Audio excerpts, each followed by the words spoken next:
Hello? We are the ChoWorld team. Using the example of a 1.1 million square feet warehouse located in Fort Worth, Texas, we will examine how companies are attempting to bypass tariff burdens.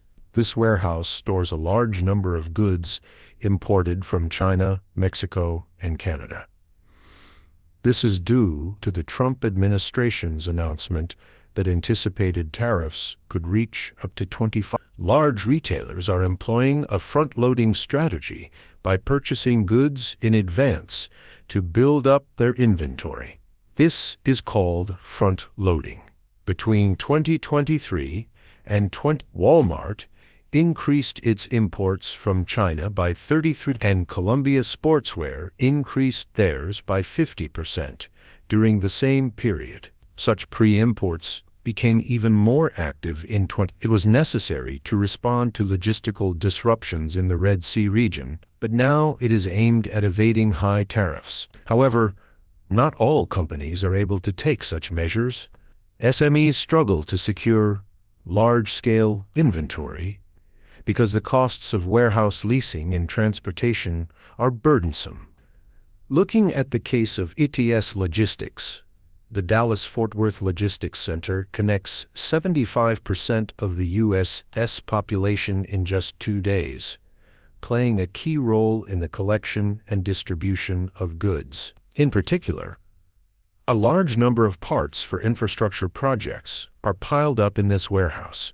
Materials required for roads, bridges, electrical facilities, and data centers must minimize tariff burdens within the allocated budget. According to Import Genius data, in the second half of 2024, imports of solar panels, AI server racks, backup power supplies, and lithium batteries surged. This appears to be a result of growth in the infrastructure and data center sectors, combined with demand to secure stock before tariff hikes.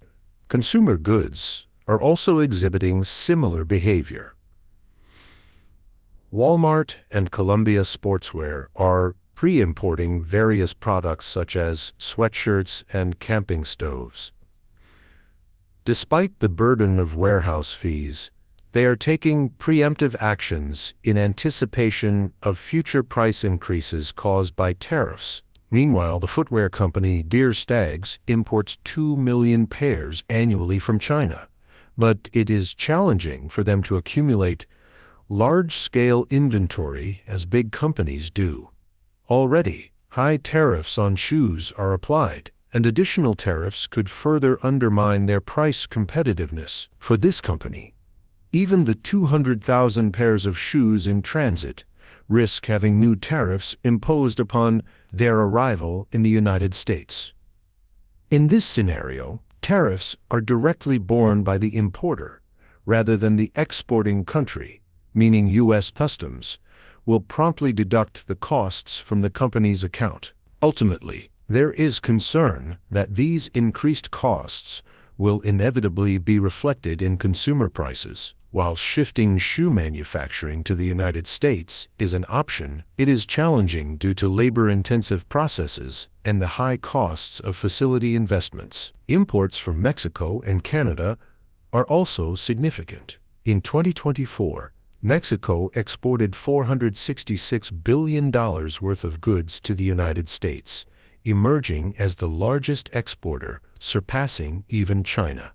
Since 76% of the 3.5 million cars produced annually in Mexico are destined for the United States, if a 25% tariff is implemented, a significant shock is expected across the automotive industries of both countries.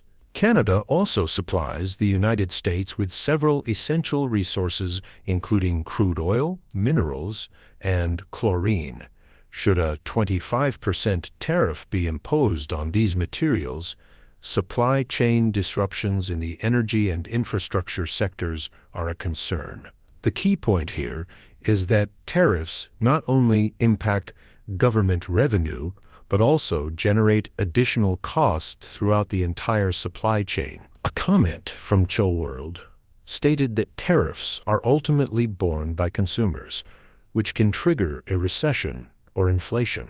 Furthermore, the biggest threat in this trade war is retaliatory tariffs. Claudia Sheinbaum, Mexico's first female president, stated that if Mexico imposes tariffs, it will immediately strike back. Other countries are no exception. In fact, the increase in production costs due to tariffs, along with logistics, warehouse fees, transportation costs, and customs clearance expenses, can result in higher final consumer prices. This could soon lead to weakened consumer sentiment or increased price pressures.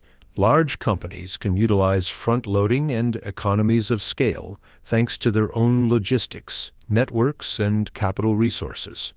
But SMEs have limited means to respond. Should tariffs be continuously raised, or if retaliatory tariffs come into play, it could potentially escalate into a trade war. Ultimately, if multiple countries impose tariffs and retaliatory tariffs on each other, the international supply chain becomes more complex and costs keep rising.